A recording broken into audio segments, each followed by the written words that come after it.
Viewers ਫਿਰ ਦੁਬਾਰਾ ਤੁਹਾਡਾ ਸਵਾਗਤ ਹੈ ਪ੍ਰੋਗਰਾਮ ਸੱਚੋ ਸੱਚ ਵਿੱਚ ਜੀ। ਡਾਕਟਰ ਸਾਹਿਬ ਸਾਡੀ ਅਗਲੀ ਈਮੇਲ ਅਜੀਤਗੜ੍ਹ ਮੋਹਾਲੀ ਤੋਂ ਵੀਰ ਸੁਖਜਿੰਦਰ ਸਿੰਘ ਖਾਲਸਾਨੀ ਜੀ ਦੀ ਹੈ। ਇਹ ਲਿਖਦੇ ਹਨ, ਵਾਹਿਗੁਰੂ ਜੀ ਕਾ ਖਾਲਸਾ ਵਾਹਿਗੁਰੂ ਜੀ ਕੀ ਫਤਿਹ।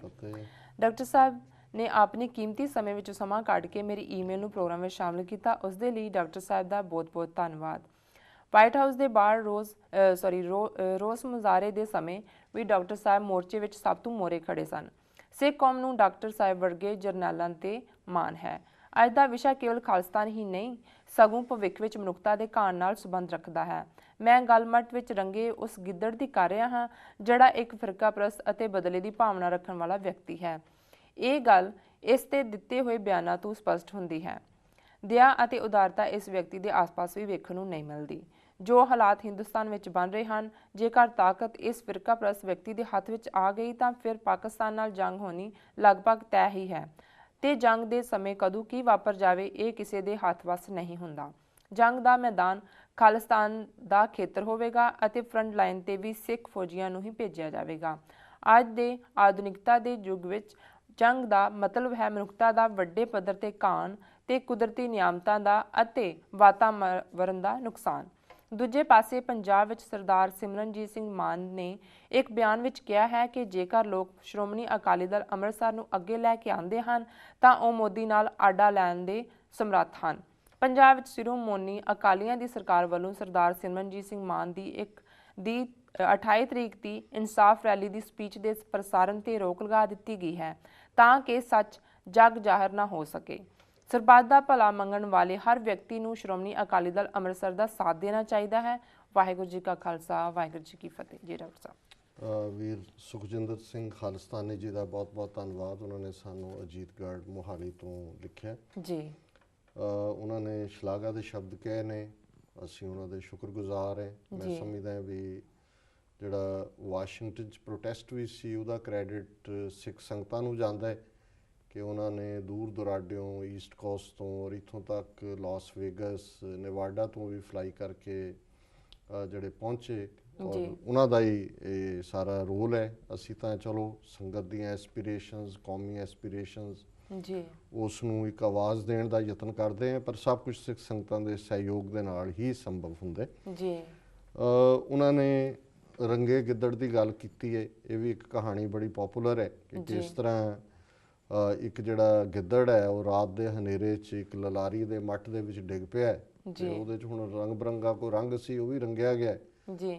ਤੇ ਜਦੋਂ ਵਾਪਸ ਆਪਣੇ ਜੰਗਲ ਦੇ ਵਿੱਚ ਪਹੁੰਚਿਆ ਤੇ ਜਾਨਵਰਾਂ ਨੇ ਦੇਖਿਆ, ਉਹਨਾਂ ਨੇ ਕਿਹਾ ਵੀ ਤੂੰ ਤਾਂ ਸ਼ੇਰ ਵਰਗਾ ਲੱਗਦਾ ਜੀ, ਤੂੰ ਤਾਂ ਤੇਰੀ ਵੱਖਰੀ ਦੇਖ, ਐਵੇਂ ਸ਼ੇਰ ਕੀ ਹੈ, ਐਵੇਂ ਹੀ ਰੋਹ ਮਾਰਿਆ ਹੋਇਆ ਉਹਨੇ, ਸਿਰਫ ਇਹੀ ਹੈ ਵੀ ਜਰਾ ਉਹਦੀਆਂ ਅੱਖਾਂ ਲਾਲ ਲੂਲ ਹੁੰਦੀਆਂ ਜਦੋਂ ਉਹ ਮਾਰਦਾ ਭਵਕ ਜੀ, ਤੇ ਤੂੰ ਵੀ ਜਰਾ ਭਵਕ ਮਾਰਨੀ ਸਿੱਖ, ਅੱਖਾਂ ਲਾਲ ਕਰ ਤੇ ਤੂੰ ਸਾਡਾ ਲੀਡਰ ਜੀ। ਤੇ ਜਿਵੇਂ ਉਹ ਕਹਾਣੀ ਜਾਂਦੀ ਹੈ ਵੀ ਉਹ ਗਿੱਦੜ ਨੂੰ ਚੰਬੜਾ ਕੇ ਉਹਨਾਂ ਨੇ ਜਿਹੜਾ ਹੈ ਸ਼ੇਰ ਦੇ ਸਾਹਮਣੇ ਕਰਤਾ। ਸ਼ੇਰ ਨੇ ਮਾਰਿਆ ਪੰਜਾ ਤਾਂ ਗਿੱਦੜ ਤੇ ਗਿੱਦੜ ਹੀ ਸੀ, ਉਹਨੂੰ ਚੁੱਕ ਕੇ ਥੱਲੇ ਰੱਖ ਲਿਆ ਜੀ। ਉਹ ਮਰਦਾ ਜਾਂਦਾ ਕਹਿੰਦਾ ਓਏ ਬੱਗੀ ਅੱਖੀ ਮਰਵਾਤਾ, ਬੱਗੀ ਅੱਖੀ ਮਰਵਾਤਾ, ਵੀ ਅੱਖਾਂ ਮੇਰੀਆਂ ਜੇ ਚਿੱਟੀਆਂ ਹੀ ਸੀ ਤੁਸੀਂ ਕਹਿਤਾ ਵੀ ਲਾਲ ਨੇ ਜਾ ਸ਼ੇਰ ਦੇ ਸਾਹਮਣੇ ਜੀ। ਸੋ ਮੈਂ ਸਮਝਦਾ ਵੀ ਇਹਨਾਂ ਨੇ ਬਿਲਕੁਲ ਠੀਕ ਕਿਹਾ ਵੀ ਨਰਿੰਦਰ ਮੋਦੀ ਇਹ ਰੰਗਿਆ ਗਿੱਦੜ ਹੈ ਜੀ। ਇੱਕ ਟੀ ਸਟਾਲਾਂ ਦੇ ਉੱਤੇ ਚਾਹ ਵੇਚਣ ਵਾਲਾ, ਜਿਵੇਂ ਸੋਨੀਆ ਗਾਂਧੀ ਵੇਟਰੈਸ ਜਿਹੜੀ ਹੈ ਉਹ ਕਿੰਗ ਮੇਕਰ ਬਣੀ ਹੋਈ ਹੈ ਜੀ, ਔਰ ਉਹਨੇ ਆਪਣਾ ਖਤਰਨਾਕ ਹਿੰਦੂਤਵੀ ਕਾਰਡ ਖੇਲ ਕੇ ਵਾਇਲੈਂਸ ਨੂੰ ਇਸਤੇਮਾਲ ਕਰਕੇ ਔਰ ਤੇਜ਼ ਤਰਾਰ ਗੱਲਾਂ ਕਰਕੇ ਉਹਨੇ ਆਪਣਾ ਪੋਲੀਟੀਕਲ ਕਰੀਅਰ ਬਣਾਇਆ ਜੀ। ਔਰ ਉਹ ਹੁਣ ਸੱਚਮੁੱਚ ਹੀ ਸਮਝਣ ਲੱਗ ਗਿਆ ਵੀ ਜਿਵੇਂ ਉਹ ਵਿੰਸਟਨ ਚਰਚਲ ਹੋਏ। ਔਰ ਜਿਸ ਤਰੀਕੇ ਦਾ ਠੀਕ ਕਿਹਾ ਪੀ ਚਿਦੰਬਰਮ ਨੇ ਪਿਛਲੇ ਦਿਨਾਂ 'ਚ, ਉਹਨਾਂ ਨੇ ਕਿਹਾ ਵੀ ਇਹ ਠੀਕ ਹੈ ਇੱਕ ਛੋਟਾ ਜਿਹਾ ਵਰਗ ਜਿਹੜਾ ਮੱਧ ਵਰਗੀ ਸ਼ਹਿਰੀ ਨੌਜਵਾਨਾਂ ਦਾ ਉਹਦਾ ਭਾਵੇਂ ਸਮਰਥਕ ਹੋਏਗਾ ਹਿੰਦੂਤਵੀ ਅਖਿਲ ਭਾਰਤੀ ਵਿਦਿਆਰਥੀ ਪਰਿਸ਼ਦ ਜੀ, ਪਰ ਇਹ ਬਹੁਤ ਸਾਰਾ ਜਿਹੜਾ ਇਹ ਮੀਡੀਆ ਹਾਈਪ ਬਣਾਈ ਹੈ, ਕਿਉਂਕਿ ਜਿਹੜਾ ਕਾਰਪੋਰੇਟ ਇੰਡੀਆ ਹੈ, ਜਿਹੜਾ ਵੱਡੇ ਕਾਰਖਾਨੇਦਾਰ ਨੇ, ਮੀਡੀਆ ਹੈ, ਉਹਨਾਂ ਨੇ ਨਰਿੰਦਰ ਮੋਦੀ ਨੂੰ ਜਿਹੜਾ ਉਹ ਵਿੰਸਟਨ ਚਰਚਲ ਬਣਾਇਆ ਹੋਇਆ ਔਰ ਉਹਨੂੰ ਜਿਵੇਂ ਉਹਦੇ 'ਤੇ ਫੋਕਸ ਰੱਖਿਆ ਕਿ ਤਾਂ ਕਿ ਲੋਕਾਂ ਨੂੰ ਇਹ ਦੱਸਿਆ ਜਾਏ ਵੀ ਤੁਹਾਡੀਆਂ ਸਾਰੀਆਂ ਬਿਮਾਰੀਆਂ ਦਾ ਇਲਾਜ ਹੀ ਇਹ ਹੈ, ਇਹੀ ਜਿਹੜਾ ਅਲਟੀਮੇਟਲੀ ਰਾਮਬਾਣ ਹੈ, ਇਹਦੇ ਬਿਨਾਂ ਤੁਸੀਂ ਬਚਦੇ ਨਹੀਂ ਹੋ। ਲੇਕਿਨ ਇਹ ਹੁੰਦਾ ਇਵੇਂ ਹੀ ਹੈ ਜਿਵੇਂ ਉਹ ਗਿੱਦੜ ਨੂੰ ਜਿਹੜਾ ਰੰਗੇ ਨੂੰ ਫਿਰ ਚੁੱਕ ਚੁਕਾ ਕੇ ਲਿਆਏ ਸੀ ਤੇ ਅਲਟੀਮੇਟਲੀ ਬੱਗੀ ਅੱਖੀ ਮਰਵਾਉਣ ਵਾਲਾ ਇਹਨੇ ਤਾਂ ਕੀ ਮਰਨਾ, ਲੋਕਾਂ ਨੂੰ ਮਰਵਾਏਗਾ ਬੱਗੀ ਅੱਖੀ, ਜਿਹੜੇ ਅੱਜ ਉਸ ਪ੍ਰਭਾਵ ਦੇ ਵਿੱਚ ਆ ਰਹੇ ਨੇ ਔਰ ਮਨੁੱਖਤਾ ਦਾ ਘਾਣ। ਪਰ ਇਹ ਤਾਂ ਰੰਗਿਆ ਗਿੱਦੜ ਹੈ, ਅਸੀਂ ਹਮੇਸ਼ਾ ਹਿਟਲਰ ਇਨ ਦਾ ਮੇਕਿੰਗ ਕਹਿੰਦੇ ਹਾਂ ਜੀ, ਪਰ ਅਫਸੋਸ ਆਪਣੇ ਰੰਗੇ ਗਿੱਦੜਾਂ ਦਾ ਕਿ ਵੀ ਹੁਣ ਸੁਖਬੀਰ ਬਾਦਲ ਦੀ ਕੱਲ ਜਾਂ ਪਰਸੋਂ 2 ਦਿਨ ਪਹਿਲਾਂ ਦੀ ਇਹ ਸਟੇਟਮੈਂਟ, ਇੱਕ ਪ੍ਰੈਸ ਕਾਨਫਰੰਸ, ਉਹਨੂੰ ਇੱਕ ਪੁਆਇੰਟਡ ਸਵਾਲ ਪੁੱਛਿਆ ਪੱਤਰਕਾਰ ਨੇ ਜੀ ਕਿ ਜੀ ਤੁਸੀਂ ਨਵੰਬਰ 84 ਦੀ ਨਸਲਕੁਸ਼ੀ ਦੇ ਲਈ ਕਾਂਗਰਸ ਨੂੰ ਜ਼ਿੰਮੇਵਾਰ ਦੱਸਦੇ ਹੋ, ਹੁਣ ਤੁਸੀਂ ਬਿਨਾਂ ਸ਼ਰਤ ਨਰਿੰਦਰ ਮੋਦੀ ਨੂੰ ਹਮਾਇਤ ਦੇ ਰਹੇ ਹੋ, ਇਸ ਦੇ ਸਿਰ ਦੇ ਉੱਤੇ ਗੁਜਰਾਤ ਦੇ ਵਿੱਚ ਮੁਸਲਮਾਨਾਂ ਦਾ, ਹਜ਼ਾਰਾਂ ਮੁਸਲਮਾਨਾਂ ਦਾ ਖੂਨ ਹੈ, ਇਹ ਤੁਸੀਂ ਕਿਵੇਂ ਇਹਨੂੰ ਜਸਟੀਫਾਈ ਕਰੋਗੇ? ਔਰ ਜਿਹੜਾ ਔਨ ਰੈਕਰਡ ਹੈ ਉਹਦੀ ਸਟੇਟਮੈਂਟ ਸੁਖਬੀਰ ਬਾਦਲ ਦੀ, ਜਿਹਨੂੰ ਦੇਖ ਕੇ ਹਾਲਾਂ ਮੈਨੂੰ ਵੀ ਪਤਾ ਹੈ ਕੀ ਨੇ, ਹਮੇਸ਼ਾ ਹੀ ਅਸੀਂ ਇਹਨਾਂ ਨੂੰ ਐਕਸਪੋਜ਼ ਕਰਦੇ ਹਾਂ, ਪਰ ਇੱਕ ਵਾਰ ਮੈਨੂੰ ਬਹੁਤ ਸ਼ਰਮ ਮਹਿਸੂਸ ਹੋਈ ਕਿ ਵਾਕਈ ਅਸੀਂ ਇਤਿਹਾਸ 'ਚ ਕਿਸ ਮੋੜ ਤੇ ਆ ਕੇ ਖਲੋ ਗਏ ਹਾਂ। ਹੁਣ ਇਹ ਸੁਖਬੀਰ ਬਾਦਲ ਇਹ ਜਵਾਬ 'ਚ ਉਹਨੂੰ ਕਹਿੰਦਾ ਹੈ ਕਿ ਨਵੰਬਰ 84 ਤੇ 2002 ਮੁਸਲਮਾਨਾਂ, ਇਹਦੇ 'ਚ ਜ਼ਮੀਨ ਅਸਮਾਨ ਦਾ ਫਰਕ ਹੈ। ਉਹਦੇ 'ਚ ਤਾਂ ਨਰਿੰਦਰ ਮੋਦੀ ਨੂੰ ਅਦਾਲਤਾਂ ਨੇ ਬਿਲਕੁਲ ਫ੍ਰੀ ਕਰ ਦਿੱਤਾ, ਉਹ ਕੋਈ ਦੋਸ਼ੀ ਨਹੀਂ ਹੈ ਜੀ। ਉਹ ਭਾਈ ਇਹੀ ਗੱਲ ਤਾਂ ਸਜਨ ਕੁਮਾਰ, ਜਗਦੀਸ਼ ਟਾਈਟਲਰ ਔਰ ਦੂਸਰਿਆਂ ਦੇ ਕਹਿੰਦੇ ਨੇ ਕਿ ਜੀ ਅਦਾਲਤਾਂ ਜੇ ਤਾਂ ਸਾਨੂੰ ਐਵੇਂ ਬਦਨਾਮ ਕਰਨ ਨੂੰ ਕਰ ਰਹੇ ਨੇ, ਅਦਾਲਤਾਂ ਨੇ ਤਾਂ ਕਿਸੇ ਨੂੰ ਨਹੀਂ ਦੋਸ਼ੀ ਮੰਨਿਆ ਜੀ। ਔਰ ਫਿਰ ਉਹ ਕਹਿੰਦਾ ਕਿ ਨਰਿੰਦਰ ਮੋਦੀ ਜਿਹੜਾ ਹੈ ਇਹ ਉਹ ਤਾਂ ਉੱਥੇ ਦੰਗੇ ਹੋਏ, ਚੀਫ ਮਿਨਿਸਟਰ ਸੀ, ਉਹਨੇ ਰੋਕਣ ਦੀ ਕੋਸ਼ਿਸ਼ ਕੀਤੀ, ਉਹਦੇ 'ਚ ਕੋਈ ਹੱਥ ਨਹੀਂ ਹੈ ਜੀ। ਮਤਲਬ ਕਲੀਨ ਚਿੱਟ, ਜਿਹੜੀ ਕਲੀਨ ਚਿੱਟ ਅਜੇ CBI ਦੀਆਂ ਜਿਹੜੀਆਂ ਸਪੈਸ਼ਲ ਅਦਾਲਤਾਂ ਬਣੀਆਂ ਨੇ ਉਹਨਾਂ ਨੇ ਵੀ ਨਰਿੰਦਰ ਮੋਦੀ ਨੂੰ ਨਹੀਂ ਦਿੱਤੀ ਹੈ। ਕੁਝ ਕੇਸਿਸ 'ਚ ਉਹ ਆਫ ਦਾ ਹੁੱਕ ਹੋਇਆ, ਲੇਕਿਨ ਉਹ ਟ੍ਰਾਇਲ ਚੱਲ ਰਿਹਾ ਹੈ। ਸੋ ਹੁਣ ਔਰ ਇਹ ਕਹਿ ਰਿਹਾ ਜੀ ਇਹ ਏਡਾ ਕੁ ਡਿਸਾਈਸਿਵ ਲੀਡਰ ਹੈ ਕਿ ਇਹਦੇ ਨਾਲ ਹੀ ਦੇਸ਼ ਦੀ ਕਿਸਮਤ ਜੁੜੀ ਹੋਈ ਹੈ। ਹੁਣ ਇਹ ਗੱਲ ਦੀ ਜਸਟੀਫਿਕੇਸ਼ਨ ਅਸੀਂ ਅੱਜ ਜਾਂ ਭਵਿੱਖ ਦੀਆਂ ਜਨਰੇਸ਼ਨਾਂ ਨੂੰ ਕਿਵੇਂ ਕਰਾਂਗੇ ਕਿ ਕਿਸ ਕਿਸਮ ਦਾ ਇਹ ਬੰਦਾ ਜਿਹੜਾ ਹੈ, ਇਹ ਸਿੱਖਾਂ ਦਾ ਲੀਡਰ ਜਿਹੜਾ ਬਣਾ ਕੇ ਪਿਓ ਪੁੱਤਰ ਇਹਨਾਂ ਨੇ ਕਾਤਲਾਂ ਦੇ ਨਾਲ ਉਹ ਹੱਥ ਜਿਹੜੇ ਨੇ ਉਹ ਮਿਲਾਏ ਹੋਏ ਨੇ। ਅੱਜ ਦੀ ਖਬਰ ਹੈ ਪੰਜਾਬ ਸਪੈਕਟਰਮ ਦੀ ਕਿ ਇੱਕ ਸਿੱਖ ਪਰਿਵਾਰ ਕਿਸਾਨ ਜਿਹੜੇ ਕਿ ਕੱਛ ਇਲਾਕੇ ਦੇ ਵਿੱਚ ਨੇ, ਉਹਨਾਂ ਦੇ ਉੱਤੇ 30-35 ਹਿੰਦੂਆਂ ਦੀ ਭੀੜ ਨੇ ਹਮਲਾ ਕੀਤਾ। ਉਹ ਬਿਜਾਈ ਕਰ ਰਹੇ ਸੀ ਖੇਤਾਂ ਔਰ ਉਹਨਾਂ ਨੂੰ ਕਿਹਾ ਕਿ ਜੀ ਇੱਥੋਂ ਤੁਸੀਂ ਚਲੇ ਜਾਓ, ਇਹ ਜ਼ਮੀਨਾਂ ਛੱਡ ਦਿਓ, ਅਸੀਂ ਤੁਹਾਨੂੰ ਜਿਉਂਦੇ ਨਹੀਂ ਛੱਡਣਾ ਹੈ। ਉਹਨਾਂ ਨੇ ਕਿਹਾ ਜੀ ਸਾਨੂੰ 50 ਸਾਲ ਹੋ ਗਏ, ਉਹਨਾਂ ਨੂੰ ਕਿਹਾ ਜੀ ਨਹੀਂ ਇਹਨੂੰ ਛੱਡ ਦਿਓ ਜੀ। ਸੋ ਇੱਕ ਪਾਸੇ ਨਰਿੰਦਰ ਮੋਦੀ 55,000 60,000 ਸਿੱਖ ਕਿਸਾਨਾਂ ਦਾ ਉਜਾੜਾ ਕਰ ਰਿਹਾ ਹੈ, ਮੁਸਲਮਾਨਾਂ ਦਾ ਇਹਨੇ ਕਤਲੇਆਮ ਕੀਤਾ ਹੈ ਔਰ ਇਹ ਬੇਸ਼ਰਮੀ ਦੇ ਨਾਲ, ਬੇਹਯਾਈ ਦੇ ਨਾਲ ਸੁਖਬੀਰ ਬਾਦਲ ਕਹਿ ਰਿਹਾ ਜੀ ਕਿ ਇਹਦਾ ਤਾਂ ਕੋਈ ਰੋਲ ਹੀ ਨਹੀਂ ਹੈ ਜੀ। ਸੋ ਠੀਕ ਕਿਹਾ ਇਹਨਾਂ ਨੇ ਵੀਰ ਸੁਖਜਿੰਦਰ ਸਿੰਘ ਜੀ ਨੇ। ਸਰ ਸਿਮਰਨਜੀਤ ਸਿੰਘ ਮਾਨ ਇਮਾਨਦਾਰ ਨੇ, ਜਿਵੇਂ ਉਹਨਾਂ ਨੇ ਕਿਹਾ ਵੀ ਮੋਦੀ ਨਾਲ ਆਡਾ ਲੈ ਸਕਦੇ ਨੇ। ਦੇਖੋ ਇਹ ਤਾਂ ਫਿਊਚਰ ਦਾ 2014 ਦੀਆਂ ਪਾਰਲੀਮੈਂਟ ਚੋਣਾਂ, ਹਾਲਾਂਕਿ ਹਾਈਪ ਹੈ, ਮੇਬੀ ਇਹ ਫਿਜ਼ਲ ਆਊਟ ਹੋ ਜਾਏ, ਪਰ ਜੇ ਇਹ ਪਾਵਰ 'ਚ ਆਇਆ ਤਾਂ ਇਹਦੇ 'ਚ ਕੋਈ ਸ਼ੱਕ ਨਹੀਂ ਹੈ ਕਿ ਹਿਟਲਰ ਦੀ ਕਹਾਣੀ ਦੁਹਰਾਈ ਜਾਏਗੀ ਔਰ ਜਿਵੇਂ ਉਹਨਾਂ ਨੇ ਕਿਹਾ ਕਿ ਪਾਕਿਸਤਾਨ ਦੇ ਨਾਲ ਜੰਗ ਵੀ ਜਿਹੜੀ ਆ ਹੋ ਸਕਦੀ ਹੈ, ਉਹਨੂੰ ਕਿਸ ਬਰਬਾਦੀ ਤੱਕ ਲਿਜਾਏਗੀ, ਰਵਾਇਤੀ ਹਥਿਆਰਾਂ ਨਾਲ ਨਹੀਂ ਹੋਣੀ ਔਰ ਉਹਦਾ ਕਿਵੇਂ ਖਮਿਆਜ਼ਾ ਪੰਜਾਬ ਔਰ ਸਿੱਖ ਕੌਮ ਭੁਗਤੇਗੀ। ਉਹਦੇ ਜਿਹਨਾਂ ਨੇ ਬਾਦਲ ਕਿਹਾ ਨੇ ਤਾਂ ਆਪਣਾ ਝੋਲੀ ਚੁੱਕਣਾ, ਆਪਣਾ ਜੁਲੀ ਬਸਤਾ, ਤੇ ਇਹਨਾਂ ਨੇ ਤਾਂ ਬਾਹਰ ਆ ਕੇ ਬੈਠੇ ਹੋਣਾ, ਪਰ ਉੱਥੇ ਆਮ ਲੋਕ ਸਫ਼ਰ ਕਰਨਗੇ। ਸੋ ਇਹਨਾਂ ਦਾ ਜਿਹੜਾ ਵੀਰ ਸੁਖਜਿੰਦਰ ਸਿੰਘ ਜੀ ਦਾ ਬਹੁਤ ਬਹੁਤ ਧੰਨਵਾਦ, ਉਹਨਾਂ ਨੇ ਸਾਨੂੰ ਲਿਖਿਆ ਜੀ। ਸਾਡੀ ਅਗਲੀ ਈਮੇਲ ਪੁਰਤਗਾਲ ਤੋਂ ਵੀਰ ਹਰਮਿੰਦਰ ਸਿੰਘ ਜੀ ਦੀ ਹੈ। ਇਹ ਲਿਖਦੇ ਹਨ, ਡਾਕਟਰ ਅਮਰਜੀਤ ਸਿੰਘ ਜੀ ਸਤਿ ਸ਼੍ਰੀ ਅਕਾਲ, ਮੈਂ ਸਟੱਡੀ ਬੇਸ ਤੇ UK ਆਇਆ ਸੀ। ਕੀ ਨਾਮ ਹੈ ਪੁਰਤਗਾਲ? ਹਾਂਜੀ, ਇਹਨਾਂ ਦਾ ਨਾਮ ਹੈਗਾ ਹਰਮਿੰਦਰ ਸਿੰਘ। ਹਾਂਜੀ। ਮੈਂ ਸਟੱਡੀ ਬੇਸ ਤੇ UK ਆਇਆ ਸੀ, ਪਰ ਹੁਣ ਮੈਂ ਪੁਰਤਗਾਲ ਵਿੱਚ ਰਹਿੰਦਾ ਹਾਂ। ਮੈਂ ਆਪ ਜੀ ਦਾ ਪ੍ਰੋਗਰਾਮ ਲਗਾਤਾਰਤਾ ਨਾਲ ਵੇਖਦਾ ਹਾਂ ਅਤੇ ਯੂਥ ਨੂੰ ਵੀ ਅਪੀਲ ਕਰਦਾ ਹਾਂ ਕਿ ਆਪ ਜੀ ਨੂੰ ਆਪਣਾ ਰੋਲ ਮਾਡਲ ਮੰਨਣ ਅਤੇ ਤੁਹਾਡੇ ਪ੍ਰੋਗਰਾਮ ਜ਼ਰੂਰ ਦੇਖਣ।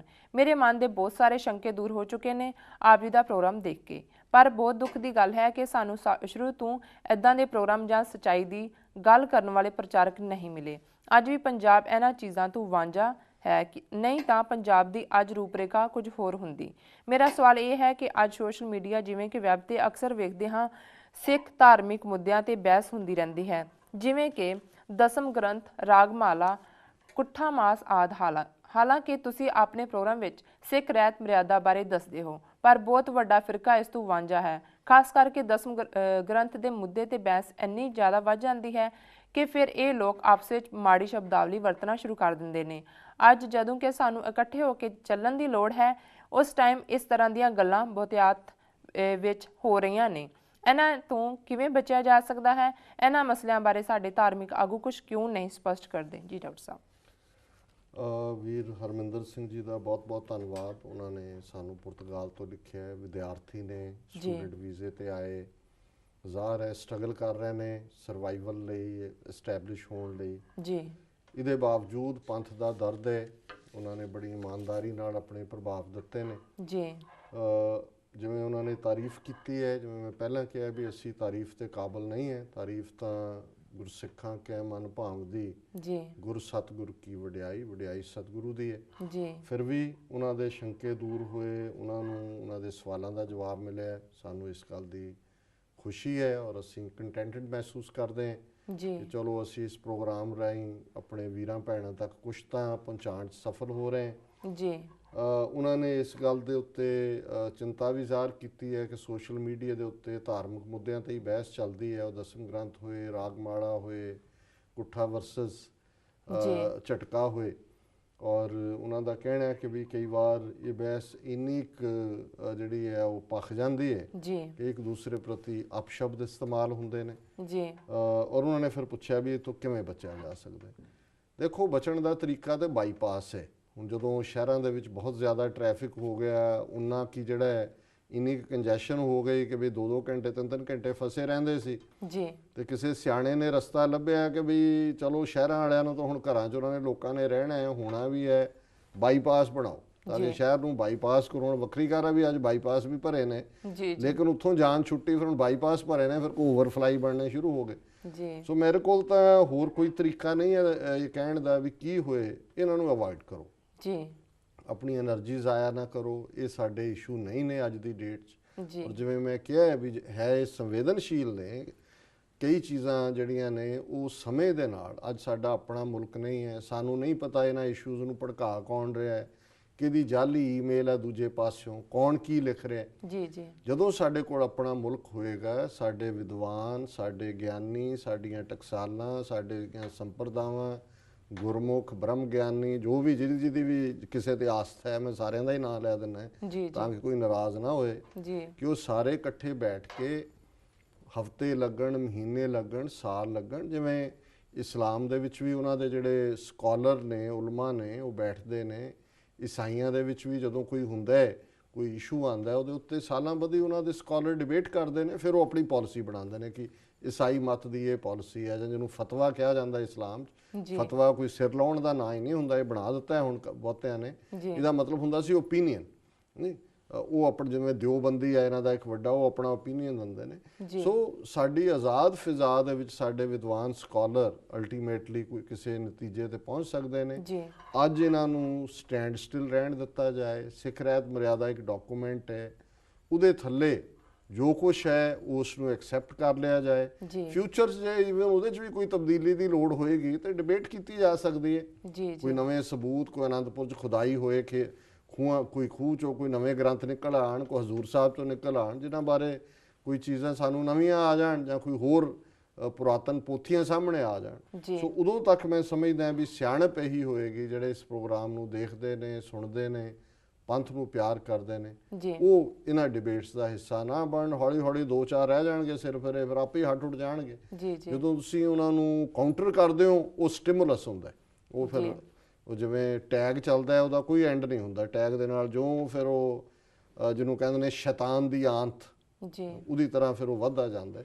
ਸੋ ਇਹਨਾਂ ਦਾ ਵੀਰ ਹਰਮਿੰਦਰ ਸਿੰਘ ਜੀ ਦਾ ਬਹੁਤ ਬਹੁਤ ਧੰਨਵਾਦ, ਉਹਨਾਂ ਨੇ ਸਾਨੂੰ ਲਿਖਿਆ। ਜੀ ਡਾਕਟਰ ਸਾਹਿਬ ਤੁਹਾਡਾ ਬਹੁਤ ਬਹੁਤ ਧੰਨਵਾਦ, ਤੁਸੀਂ ਆਪਣੇ ਵਿਚਾਰ ਸਾਡੇ ਦਰਸ਼ਕਾਂ ਨਾਲ ਸਾਂਝੇ ਕੀਤੇ ਤੇ ਲੈਣੇ ਇਸ ਨਾਲ ਬ੍ਰੇਕ।